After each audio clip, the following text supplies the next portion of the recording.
Marvel's Loki is now finally here, so we're going to review the first 2 episodes of that over on Disney Plus. Also, the new Netflix fantasy series Sweet Tooth, and a couple of shows on Apple TV Plus, including a new Stephen King adaptation and Oprah Winfrey and Prince Harry teaming up for a docuseries about mental health. Let's talk TV.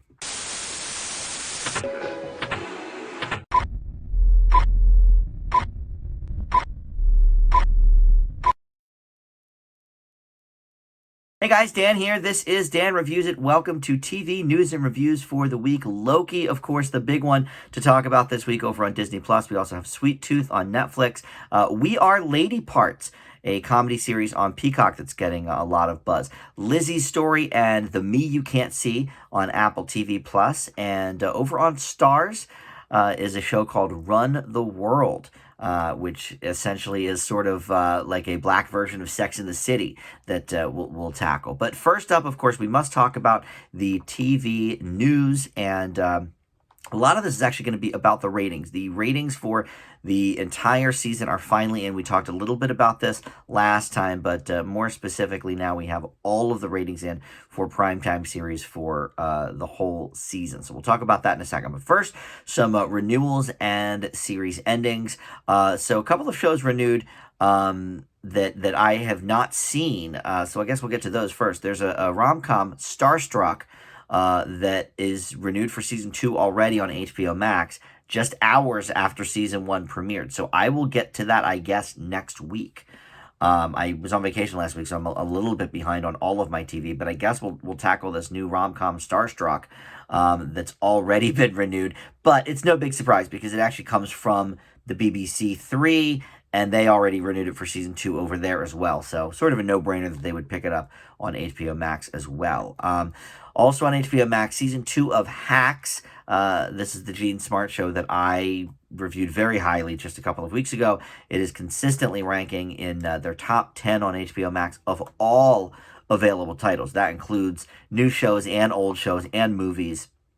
Hacks has been in their top 10. That includes, they have all the Harry Potter movies, the Friends reunion, Mayor of Easttown, old Sopranos episodes. So obviously it's doing very well for them.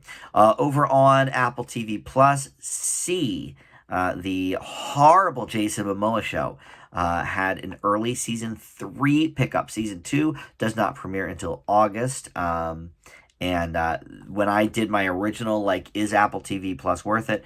Everything got at least a slightly above average grade, if not much higher, and this one got a D.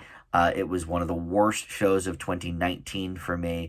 I'm not interested in following this anymore, but for Jason Momoa fans, obviously it's a success. Shadow and Bone for season 2 on Netflix.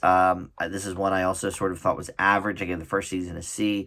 But there are a lot of books to delve into in this series, in this universe, so makes sense that they would want to bring that back. And then here's the other one I have not seen yet. So Quibi, all of their shows went to Roku.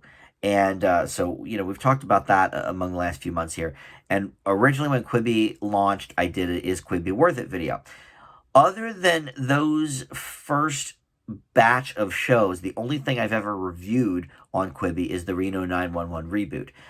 But they did have some big names attached, and in fact, a lot of the stuff didn't even air yet when Quibi collapsed. So all that stuff is available on Roku. But we finally have a season 2 announcement for a show that used to be on Quibi. It's Die Hart, which is Kevin Hart, and it's a comedy show. It was actually already picked up for season 2 in September by Quibi, but when Quibi shows went to Roku, those renewals did not carry over. So it was going to be on a show-by-show basis. So this is the first one that will actually be getting a second season of on Roku from the Quibi lot, and that's going to be Die Hart. All right, so and then the series endings, this one struck me. I don't love to hear this. Zoe's Extraordinary Playlist talks to maybe move that to Peacock, stalled with NBC. NBC did not officially cancel it as of a few weeks ago. They were still sort of mulling over what to do with it. And Good Girls is, I believe, still in that camp. Which these are both 2 shows that I really, really enjoy. I actually haven't seen any of season 2 of Zoe, but I finished up season 1 actually on the airplane while I was on my trip. I put a bunch of episodes on a disk drive or on a thumb drive and watched them. Because I figured it would be something light and fun for the airplane, and it was. I really like this show, and it makes sense that NBC could not keep it around at the ratings it was getting because it is very expensive. All of those songs to do it costs a lot of money. It costs money to choreograph all the numbers and everything. So makes sense. But Lionsgate is going to continue to shop the program around. Hopefully they can find a buyer. I do not want to see this show leaving the airwaves. So if it does, we get those 2 seasons so far, which I think they were only really half seasons. So I think there's only 21 episodes or something like that over 2 seasons. In casting news, Chris Harrison is leaving The Bachelor for good after 19 years. He stepped away earlier this year, maybe it was last year, and there was some controversy with some racially insensitive remarks that someone on the show had made. I guess it was The Bachelor. I don't follow the show. I just read the news about it. But Harrison basically defended that person, and that got him a lot of backlash. And so, I don't think Chris Harrison has been, quote unquote canceled. I just think it makes sense for him to step away. He's been doing it 19 years since the show premiered. And so this actually may be a nice opportunity to let him do other things. But so ABC has confirmed that for the Bachelor in Paradise season that is airing this summer, they're going to sort of have a rotating cast of hosts, and they will include David Spade, Lil Jon, Lance Bass, and Titus Burgess. So those could certainly be interesting. That returns in August after taking last summer off, of course, because of the pandemic. And then in other cast news, Taraji P. Henson has been picked to be Miss Hannigan on NBC's Annie Live. That's going to be an event in December. This will be the first live musical that has been on the air for a couple of years. Like we talked about before, a few weeks ago, they did do The Grinch last year, but that was not live. That was from a pre-taped thing.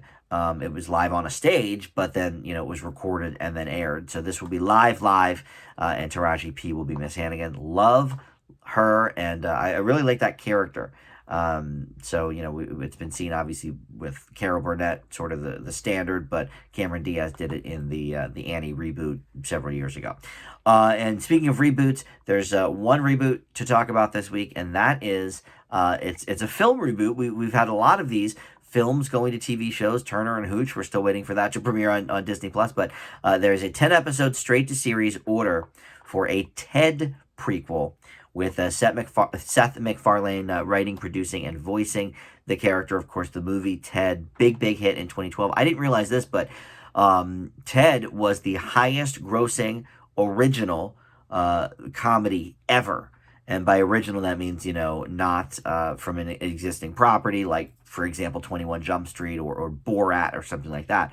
But that is impressive to me. I kind of figured maybe The Hangover still sort of held that category, but no, it apparently was overtaken by Ted, and I guess that's worldwide, but very impressive. So MacFarlane is still actually also working on the long-awaited 3rd season of The Orville for Hulu, which has been delayed for a couple of reasons. First, it was canceled at Fox, and then obviously the pandemic, but waiting for that because I really do like that show. So let's talk about all these ratings here.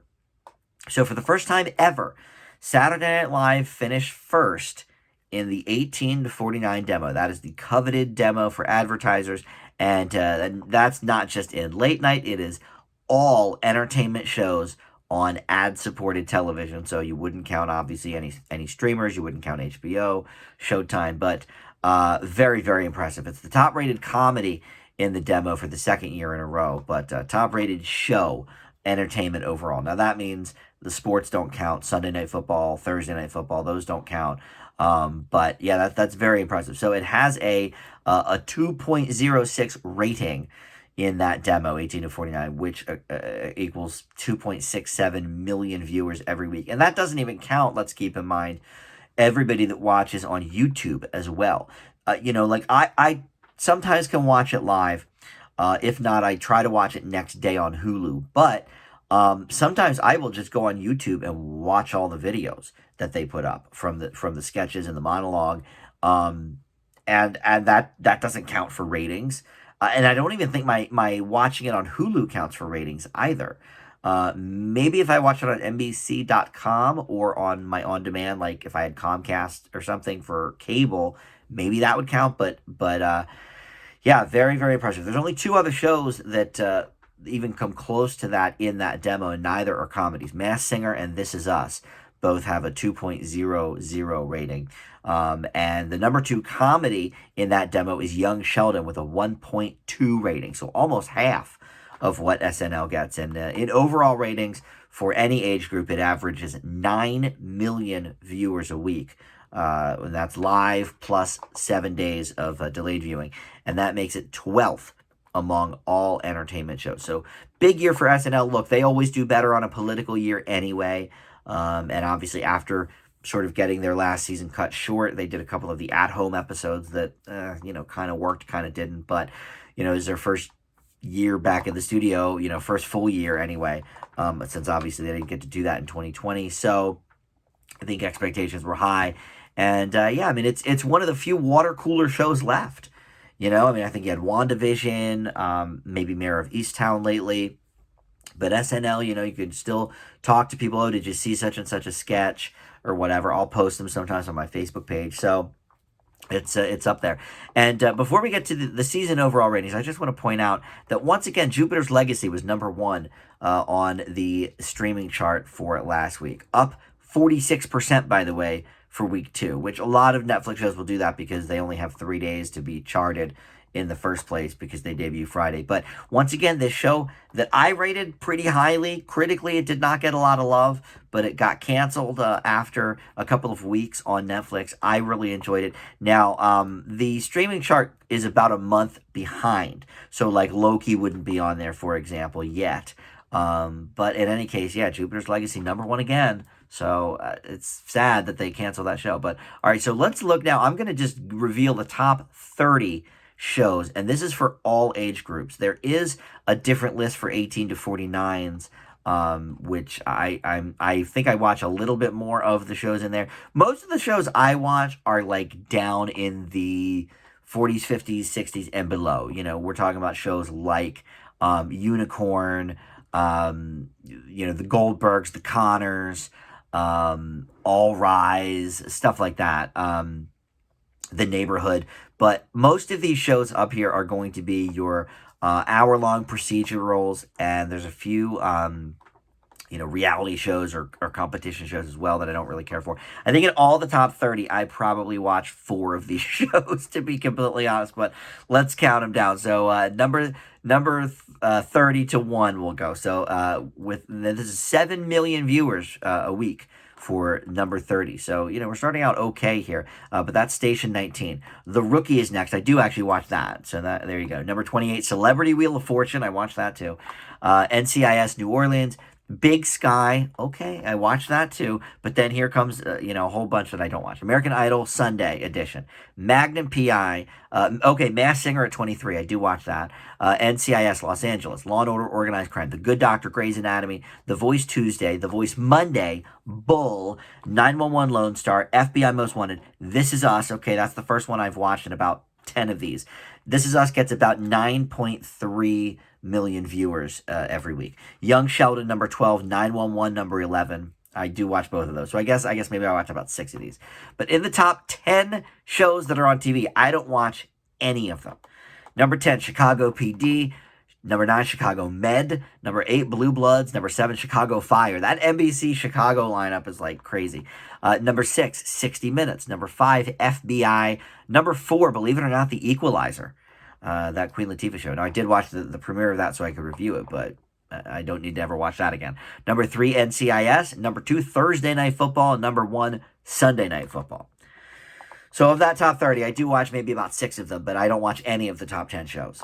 And then 18 to 49, I guess, obviously that's my demo. So that's a little bit better because there you've got, in the top 10, you have 911, Masked Singer, and This Is Us all up there. So I do watch those at least. But they also have some other ones that weren't in the regular list that I also don't watch, like Big Brother, for example, and Hell's Kitchen, and The Amazing Race, and Dancing with the Stars. So I don't watch any of those either. So sort of swap them out. But Anyway, those are the ratings for the year. Mostly shows I've not even reviewed ever on here because I've only been doing this since 2019, I guess. And most of these shows premiered far before that. I did 911 Lone Star, which, by the way, I gave like an okay rating to. I think it's like a B or a B minus. But then I watched about 3 episodes of that and I just gave up on it because it was such a pale comparison to the original 911, which I like. But anyway, that's enough about the ratings and the news. Let's talk about the review portion now. Let's get to Loki. So I actually had all of my episodes and my news set up to record this yesterday, but Disney is releasing Loki on Wednesdays, so I thought, you know what? I'll wait a day so I can watch the second episode of Loki before I give it a full review here. So that's what I did. So I'm able to bring you the first 2 episodes in a review. And there's only going to be 6 episodes total for this show. It's listed as, though, a series, not a miniseries like WandaVision, and a second season is already in development. So this is going to be, going full guns a blazing here. And it makes sense because I think the way this is set up, it's literally just endless possibilities. So essentially, I don't want to give spoilers for the show, but unless you have not seen Endgame yet, look, Loki is one of the people that maybe doesn't make it. Like, I couldn't remember for sure, but I said to my brother, like, because he had seen the pilot before I did of Loki, and I was like, isn't Loki dead? And he's like, well, just watch the show and we'll see. So basically, the premise of the show is after he steals the Tesseract during Endgame, an alternate version of Loki is brought to the TVA, which is the Time Variance Authority, very mysterious organization that exists outside of time and space and monitors the timeline, which, in Marvel Comics, obviously there's many different timelines, so this makes sense.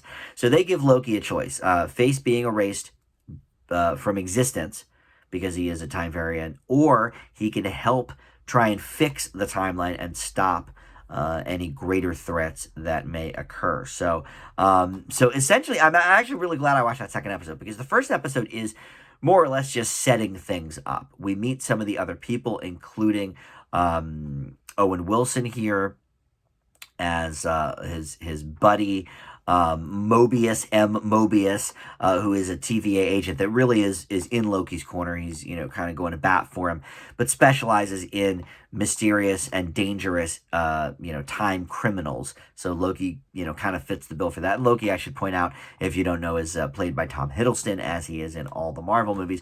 But you also have Gugu Mbatha Raw, who I love. She is playing a former TVA hunter who is now a respected judge in that world.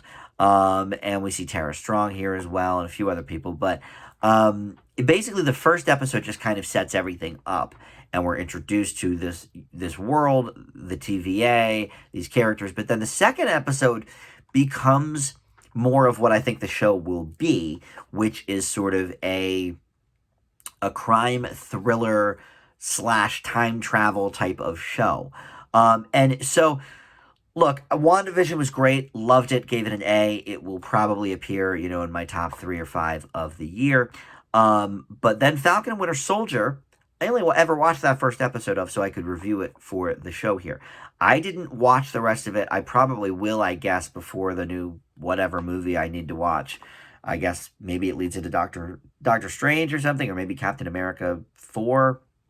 Whatever it leads into, I guess I will eventually watch Falcon and Winter Soldier. But I never had any desire to go back and finish it.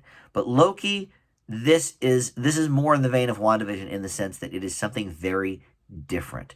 But the other big difference is Tom Hiddleston's Loki is, for me, one of the most interesting and entertaining characters in the entire MCU.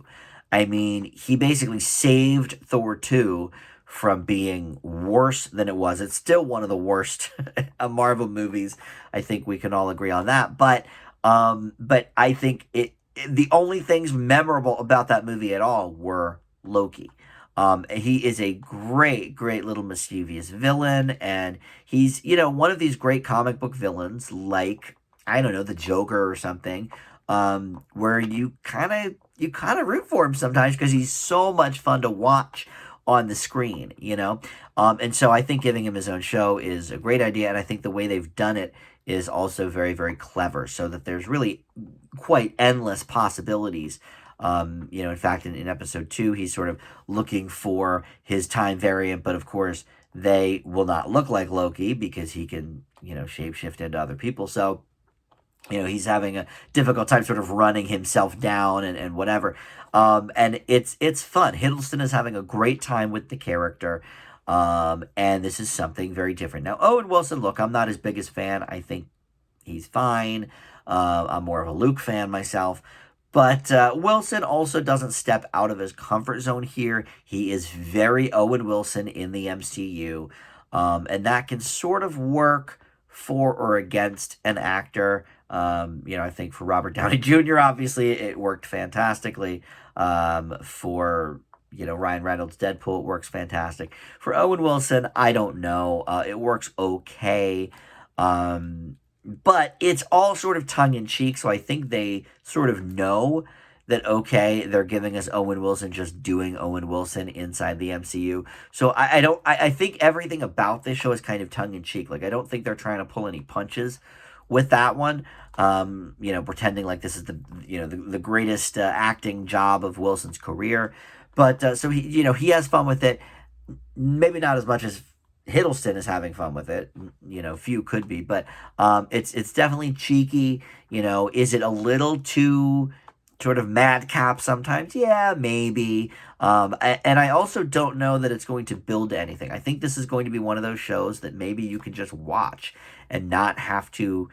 Now in that first episode there were some flashbacks, so it's helpful to have seen some of the movies. But even if you hadn't, they sort of filled you in.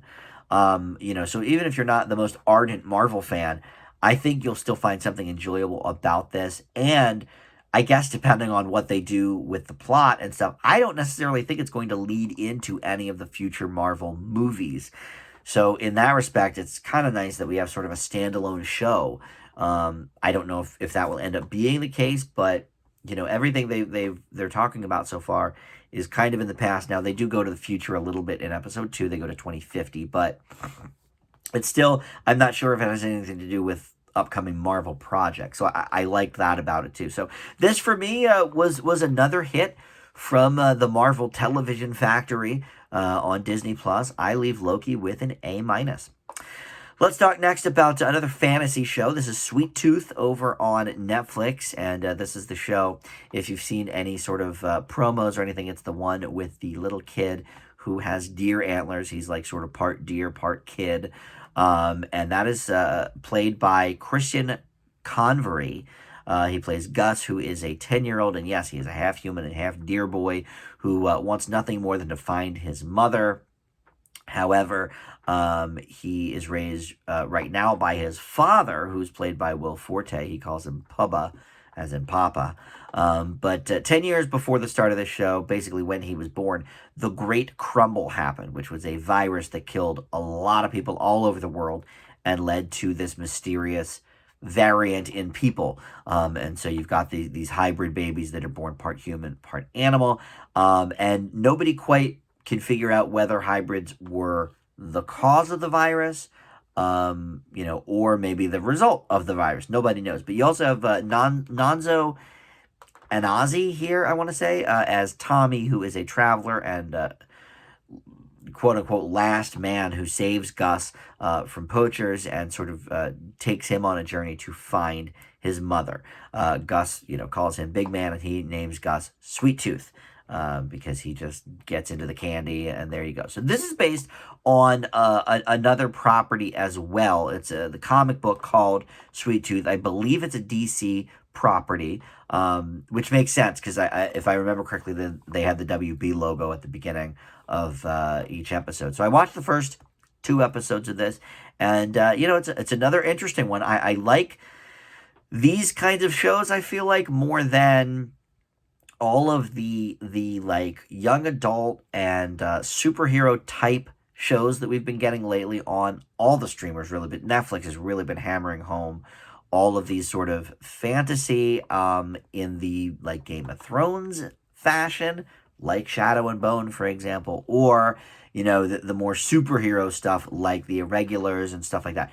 This is just sort of I don't want to say fun, because it is fun to watch, but there's a lot of serious stuff going on too. So this isn't a ton of laughs, I would say, some here or there, but it's pretty intense, because you do worry about this kid Gus, Sweet Tooth, and he's so adorable with his little deer ears. So you don't want anything bad to happen to him. So as we go along, you wonder, is he going to find his mother? And I think they have a nice little camaraderie as well, him and the big man. On their journey, and they've so far in the 2 episodes I've seen, they've met some other people who have some interesting reactions and theories about these, variant people. So it's interesting. It's a little bit like Loki in the whole variant thing, but I guess here they're called more hybrids than anything else. But this little kid, I think, is doing a really good job. Christian Covenry or something. I don't know him from anything else. As far as I can tell, this is one of his first things. But he's adorable, and he's a good little actor too. He's stands toe to toe with some of these adults. And you do have here James Brolin narrating too, so another famous voice that you might know. I think this is a cute fantasy show. I think it's also good for families. There's a lot of things on Netflix that are more for adults, even if they have children starring in them. This, I think, I believe it's TV-14, so yeah, there's a little bit of violence or whatever, but I don't think there's a lot of language, and I think it is something that the whole family can watch, in the vein of, this reminds me a little bit of, I don't know, maybe the Umbrella Academy. I mean, I feel like they're sort of superheroes as well, so it sort of does not fall under that umbrella, no pun intended, but it reminds me a little bit of Umbrella Academy, in that we have, different types of people sort of coming together, and it is a more family-friendly type of show, unlike The Boys, let's say, on Amazon or something. Like, I think I could watch this with my 9-year-old nephew and be completely fine. I think he would enjoy it. Maybe a little scary, but yeah, overall, I thought this had, good dialogue, and really a fun storyline, that isn't always fun for the people involved on the show, but it was a great watch. And so I leave Sweet Tooth with a B+. So up next, let's talk about We Are Lady Parts. This is on Peacock, and these are only like 22-minute episodes, so I actually binged the whole thing. I watched all 6 episodes to be able to review it for you. And this is about an all-female Muslim punk band called Lady Parts, and this is not a real story or anything. This is just a fake band, but they're in the UK, and they, want to really try and make it big, but, they all have sort of different cultural relationships with being Muslim, and so that affects, a lot of their day-to-day lives, and, their families are, a little bit different as well. Some are behind them, some are not, some, they're keeping it from their family, and whatever. But it stars Anjana Vasan, Sarah Camila, Juliette Motamed, and Faith Amole. And as the manager, you have Lucy Shorthouse as well. But this is, really an almost all Muslim cast, at least for all of the leads, their families and all of that. Yeah, there's some other people in there too. We are in the UK, so we do see sort of a melting pot. But all the stars of the show are Muslim. And it's interesting. I'm glad I watched the whole thing, because there's a shift that takes place in the type of show this is around the 3rd episode. It starts out, and I was getting a lot of like Rami vibes, which is a show that I really, really enjoyed, with Rami Youssef, because it deals a lot with his Muslim nature, and how that is affecting everything about his life, his relationships, his job, everything. And so I was getting some shades of that. But in those first couple episodes, I was also getting some shades of like a Tina Fey type show. Like, it was very sort of more broad in the comedy. The jokes were coming at us kind of frequently. But as we get to know the characters a little bit more, like I said, that's around episode 3, there's this sort of tonal shift. And it's not bad at all. It brings us more with the characters. And so the show itself isn't so jokey. as it is more slice of life sort of thing. And it takes basically the best type of comedy and screenwriting from all of these like really critically acclaimed recent comedy shows like Rami, but also like Master of None, like Atlanta. All of these shows that are doing something completely different, showing us different lives on screen. And here it's interesting because you see it and you think, oh, okay, well, these are all Muslim girls. Like they'll all be, similar in their nature, in their relationship to their religion, and they're not. We get very different characters out of everybody in this group, and I loved that. I thought that was very interesting. Um, I really wanted more. I mean, the issue with this whole binging culture now is 6 episodes is a season now, and I know that that's how they've always done it, kind of in the UK, and this is sort of a co-production between NBC and Channel 4 in the UK, so it makes sense, I guess, that it is more of a British show, so they would only have those 6 episodes. But, even Loki, like we just said on Disney Plus, only has 6 episodes. So it's like, I want shows that I like. I would really love at least 8 or 10 minimum. I'm used to watching 22, 24 episodes of a series, in the old heyday, Frasier and Seinfeld and Friends and all my old sitcoms. Everybody Loves Raymond always got like 20 some episodes. Now we have to do 6 episodes. I wanted more from this show. I feel like we were just finding the groove at episode 6 when it ended. So, but there is hopefully a season 2 coming. We don't know. It hasn't been renewed yet, but hopefully it gets a good response. I urge you, if you have Peacock, check out We Are Lady Parts. Really, really good stuff. It gets an A from me. One of the best of the year for sure. All right, up next, couple of shows on Apple TV Plus. Lisey's Story is first, and that is from the novel of Stephen King from 2006, and it's Julianne Moore as Lizzie. I call it Lizzie, but I don't know. I forget how they called her because it's Lisey. It might be Lisey or something. I don't know, but either way, she plays the head of this show, Lizzie Landon, and her husband, Clive Owen, deceased. Scott Landon, a huge, huge author, and years after he dies, she is still, grieving, having all of these dreams about him, having some fantasy sequences about him, but he has left her sort of a treasure hunt to find, his next book or whatever. It doesn't really say in the first episode what she's looking for, but something that he wants her to find. So there's like a little clue thing going on that she's got to find. But in the meantime, she's also being harassed by these guys who want to buy some of Scott's old manuscripts that he did not publish, and they're played by Ron Cephas Jones, who's a professor, and then his sort of stooge, I guess, Dane DeHaan plays him, Jim Dooley, who is just in classic Dane DeHaan fashion, creepy and weird and bug-eyed, and just all of those things that I guess you hire Dane DeHaan for these days. To be sort of weird. So I watched the first 2 of this as well. This is one that's going to be rolled out every single week. They put 2 up the first week, but then it's going to be 1 episode per week until the finale. And Stephen King wrote the screenplay for this. So he is the one who adapted this himself, and all episodes are directed by the same person as well, Pablo Larraín. So that's something we don't see a lot of, is that usually, even on a 6 or 8 episode show, like the morning show, for example, on Apple TV, like every episode almost was directed by a different person. It's like, this is kind of nice to get that familiarity, but there's a lot of problems with this show. The main one I would say is the pace. It just is very slow moving. In fact, halfway through the second episode, I just was like, okay, I get it enough to review it. I don't want to spend another 25 minutes with these characters, So I should say I watched an episode and a half of this show. It's just too slow for me. I think this is one where you could have made 8 episodes into 6, but that's the thing. It's based on a book, so you could sort of gauge by how thick the book is, how many episodes you could turn it into. And I really have enjoyed some of these Stephen King adaptations lately. The one with James Franco, 11/26/63, I thought was very, very well done. One of my favorite miniseries of the decade. But boy, this one doesn't hit the muster at all.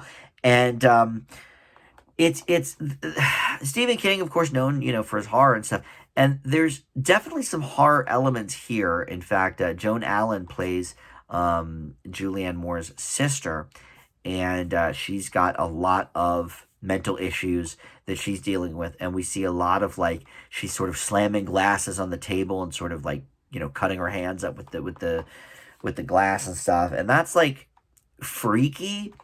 But I don't know that there's a lot of like scares in this, and I feel like you would expect that kind of from a Stephen King novel, especially one that sort of has this very dark tone to it, and Dane DeHaan as being a creep and all of that kind of stuff.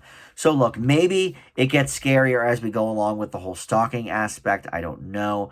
But I was just thinking before I watched this, actually earlier in the week, I was thinking, Apple TV Plus has so many great shows. Other than that, Jason Momoa horrible show C, and then there's one that I gave like an average grade to. I think maybe a C minus. And that was Truth Be Told. But every other show not only has been like above average, but most of them are in like the A minus type range. Like Ted Lasso's amazing. I really like The Morning Show. Mythic Quest is great. All these shows that keep coming out with all their documentary shows have been pretty good. But this one, it's funny, I was just thinking about it this week because this one is definitely on that more average end of things.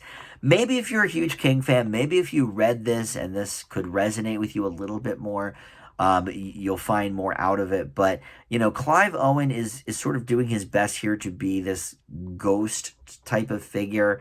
But they also don't do a great job of like sort of delineating what's a fantasy, what's a dream, and then of course reality we know he's not in, although to her it is kind of reality, so the lines sort of get muddied there too. But and just the dialogue is okay. I think Julianne Moore makes it better than it needs to be because she's Julianne Moore.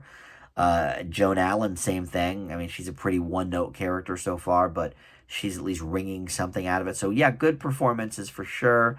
From the main characters. Jennifer Jason Leigh, by the way, is here as well as their other sister. But overall, this to me was very average, and I don't think I'll continue on with it. So I leave Lisey's story or Lisey's story with a C. So another one on Apple TV Plus is this docuseries with Oprah and Prince Harry sort of producing it and presenting it. And they've, I guess, struck up some kind of friendship since that big Oprah interview a few months ago. But this is called The Me You Can't See. It is a mental health docuseries in 5 parts. And basically it takes a look at people's mental health issues in different ways. It opens up with Oprah and Prince Harry kind of talking about Prince Harry's trauma with losing his mother so early and having to deal with that in the public eye and being a royal at the same time. So, a lot of hardships there for him and not really dealing with it. And so they talk about that a bit.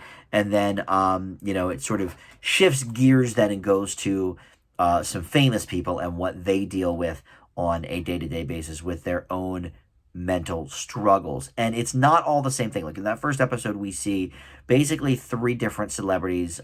2 of them I didn't know. One was a Olympic athlete. One was a chef who I think was the winner of Top Chef, they said. But I don't watch that show. And then Lady Gaga was the other one. So they all sort of talked about their own individual things, but they were all different. Like the Olympian has really bad OCD. Lady Gaga talked about dealing with PTSD from being raped as she was, an up-and-coming musician. And she sort of talked a little bit about that, like on Stephen Colbert, when a lot of the Me Too stuff started coming up. But here she really kind of delves into it and gets a little bit more nitty-gritty. And then the second episode, we actually see a couple of those people again, not Lady Gaga, but we see the Olympic athlete again. And then Oprah herself going into a lot of her own issues of sexual abuse when she was a child and a teenager, before she even knew what sex was. So, she starts crying as well in part of that. So this is a very interesting series. My biggest issue with it is that I'm not sure it provides us with any sort of answers other than like therapy is good, everyone should go get therapy. The end. So a lot of it seems a little bit more like sort of let's goo-gaw at these people and sort of put them on display. And oh, yes, we could talk about, well, everybody has some sort of mental health issue, we don't talk about them. We only talk about physical health issues. If you say you're dying of cancer, everyone's all around you. But if you say that, your brain is dying because you've got X, Y, and Z, no one cares, that kind of thing. All right, that's fine. I mean, I agree with that. I think we don't quite talk about mental health enough. Maybe it's worldwide, but certainly in this country we don't. And I certainly could have used some therapy in high school, coming out, as I did in 10th grade. But we didn't, because in the 90s we didn't do that sort of thing. It was sort of looked upon as, it's a real issue. But look, I love the idea of getting that out there and those ideas out there. But this just partially seems to me like, let's just put these people on display and let them bare their souls, but then that's it. We move on to the next person. Okay, this person's life is basically, hell because of their mental illness and diseases or whatever. And okay, cool, good for them. Then we move on. It seemed a little bit insensitive. And so it was interesting. They brought back the one gal for episode 2, and they sort of talked about a program for her to, okay, let's talk about this OCD and figure out a path to some sort of recovery. So great. Maybe as it goes on, we'll get more of that. But those first couple episodes didn't leave a great taste in my mouth. But I do think it's a topic that needs to be addressed, and I think it's handled pretty well. The other thing I didn't really like about it, though, is that I just thought, because it's presented by Oprah and Prince Harry, that Oprah would be doing the interviews. But for most of them, it's not. It's just the person talking to the camera. And I don't know if they're trying to make it seem like Oprah's there, but she's definitely not. So that sort of, left me a little cold too. But otherwise, I do think it's an important topic to talk about and something to see. But I could do 5 episodes probably of just Oprah and Prince Harry talking. I'm not a huge Royals fan, and I didn't even watch that special. I just sort of saw the highlights, but, the one she did with Harry and Meghan. But I really do like Prince Harry. I always have. And so I could deal with just 5 hours of them talking about their own mental health. So I don't know. This one left me a little bit mixed. So I will leave the Me You Can't See with a B-. Finally, we've got Run the World. This is on Starz. Starz is really livening up their original programming. We've got a couple new shows to talk about. Blind Spotting and Little Birds both started within the last week and a half. So maybe next week I'll tackle both of those. But P-Valley was one that got a lot of buzz from there. But anyway, Run the World. This is essentially like an urban version of Sex and the City. Like, instead of New York City, it's in Harlem. It's with black girls instead of Sarah Jessica Parker and her buddies. So, is it time maybe for this show?